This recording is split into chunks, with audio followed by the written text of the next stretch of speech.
Greetings loyal subscribers and honoured guests. I've got a shorter review for you this week, and the game I'm going to be looking at is actually fairly old. It is Jetpack Joyride, more specifically the deluxe PS3 version. I've put a ton of hours into both this version and the Android version on my Kindle Fire. The game is fundamentally the same on both platforms, except that because it is part of Amazon's Underground scheme, it is 100% free on their devices, including all DLC and coin packs that would normally cost you money elsewhere.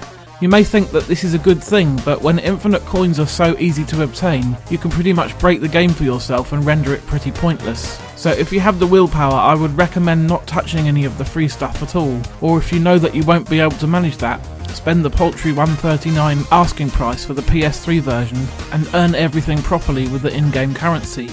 I'll go into more detail about that later on in the review. So then, the overall plot behind the game sees you take control of Barry Steakfries, the hero, who takes a prototype jetpack for a joyride. In order to escape the laboratory with the purloined pack, you will first have to navigate 30,000 miles of deadly zappers and missiles, which is way easier said than done. I've put quite a bit of time into the game, and the furthest I've managed to get is around the 4,500 mile mark. This game is firmly in the endless runner category, except in theory it's not actually endless. From your point of view, when you first start out, it may as well be though. The layout of the lab changes each time, and before long you are careening along at a breakneck pace. Eventually it will become unmanageable and you will make a mistake, bringing your run to an end. While you've been dodging the many dangers though, you've been picking up coins which can be spent in the stash on a variety of things. Probably the most useful are the gadgets, which change up certain aspects of the game, but you can only equip 2 of these at a time. They include stuff like the device that causes the missiles to misfire more often than not, and another that randomly turns certain coins into precious gems. As you purchase gadgets from the earlier tiers, you will gradually unlock later ones with more useful stuff. Then there are utilities, which are one-time use items such as hearts that can be used to resurrect yourself one time, and other items that will instantly pass a particularly tricky mission. More on these in a minute. The stash is also home to a variety of clothing, different types of jetpack and vehicle upgrades. The clothing is purely cosmetic, but the other things may change up the gameplay a little bit. Because you start with the machine gun jetpack, as you boost you will inadvertently fill poor unsuspecting scientists full of lead as you go.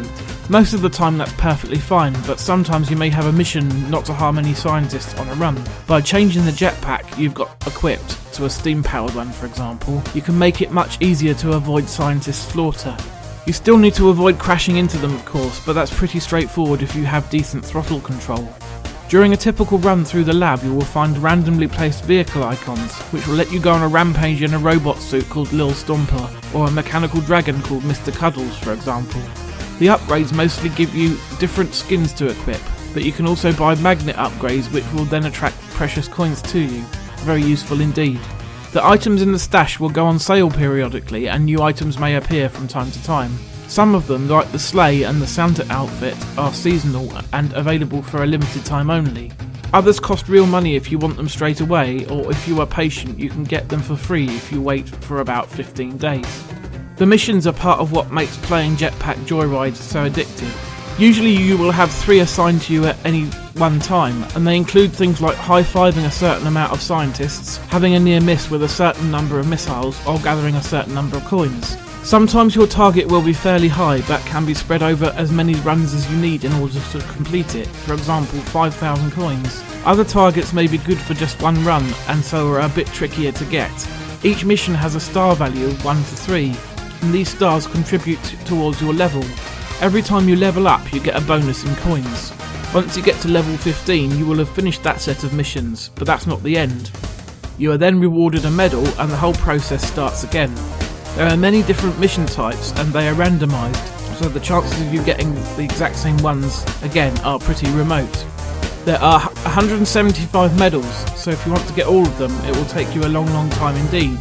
So in addition to just managing to get all the way to 30,000 miles, you also have the additional objective of earning all those medals. For such a cheap game, Jetpack Joyride has a ton of content. There is also a reward for coming back every day. Every 24 hours, 3 tokens will appear that spell out SAM, which is short for Strong Arm Machine. Once you get all 3, you will be encased in a giant robot suit until you get hit by about 5 missiles. The amount of coins that appear increase dramatically during this mode, so you can really bolster your coffers if your reaction times are good. Once the SAM has been destroyed and that run ends, you are then given a daily bonus. If you do this every day for 5 days in a row, you will be given a random outfit for free. The presentation of Jetpack Joyride is fantastic, with really well drawn and animated sprites and backgrounds. There is a ton of detail and lots of little hidden things to uncover. The tune that plays on a loop in the background is also extremely catchy, as is the remixed dubstep and Christmas versions when you're in the SAM and the sleigh respectively. For such a cheap game, you really can get a ton of playtime out of it if you get really hooked.